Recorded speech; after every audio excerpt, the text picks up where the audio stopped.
Hey guys, welcome to Death Knob. This is where plants come to die. It's about a little 3-acre or so little knob out here in the field that is bottomless sand. You cannot find a worm really, even now after 4 years of not doing much to the soil. You can just now find a random worm. There is soil life there. But it's hard to find because growing up all my life, we moldboard was the normal thing we did. We had a big offset disc. That was a normal thing we did. Had the field cultivator and a lighter duty disc. And so we just worked the fields nice and dry. That's just what you did. And that's what everybody still does. That's not something that's abnormal. But on this spot here, it is a 10, maybe 15 bushel bean spot when conventional tillage. It was a 60 bushel corn spot on a 150 bushel year.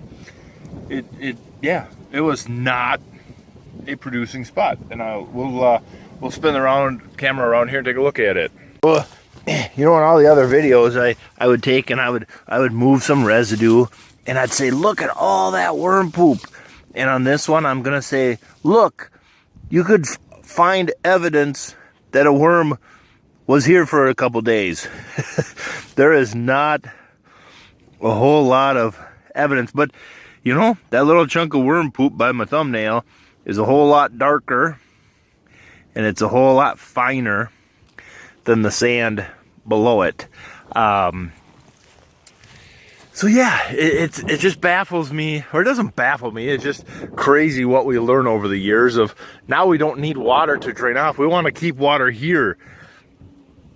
So it just kind of goes here. You can see kind of behind the plow, it dips down and stops, and then it'll actually change a little bit. It'll get more clay up there. And then, you know, we're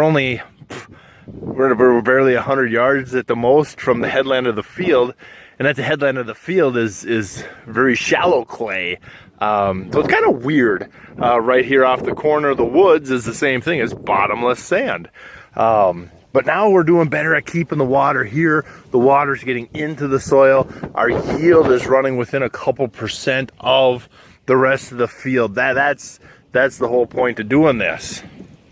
I mean, with just under an inch of rain yesterday, this is what our dead furrow looks like. This is my opening furrow this morning. This is where it got rained on. Look at it. I mean, it's already got dustiness to it. I can just paw down to sand all day long, as deep as I want to go.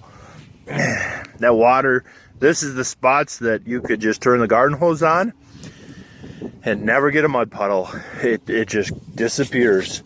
But at ear fill time, it was like, well, yeah, on a wet year, then they do great. No, because at ear fill time, even on a wet year, you're not holding enough moisture. We need organic matter to hold that moisture for us. So we know this field's going to take decades on this spot to really turn it around, and that's okay. That's okay. The nephews can just keep doing what we're doing, and you know, by the time they're old men, maybe this will be 3% organic matter, and their kids and whoever's below them that they hand the farm over to, by then they'll have a 5% organic matter farm that they don't worry about droughts and they don't worry about floods anymore. So when their robots go to the field and their hovercrafts, they don't get wet or dry or dusty. I don't know, but it is going to be a lot longer to make this spot come to life, but the yield is there. So by doing tremendously less, I'm getting a lot more. Kind of a win-win to me. So it'll be neat to see. It'll be neat to see after we get this plowed up, smoothed out, all these little bad spots filled in and the field shaped back up.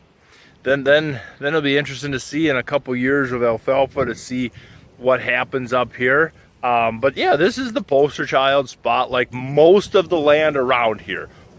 Most of the land around here is a poster child spot for no-till, strip-till, vertical till, minimum till kind of practices. But I'm not here to change minds. I'm just here having fun being the weirdo. But yeah, so Death Knob is slowly becoming not so deadly knob. But yeah. All right, guys. I'm going to go back to plowing. We'll thank you very much for watching.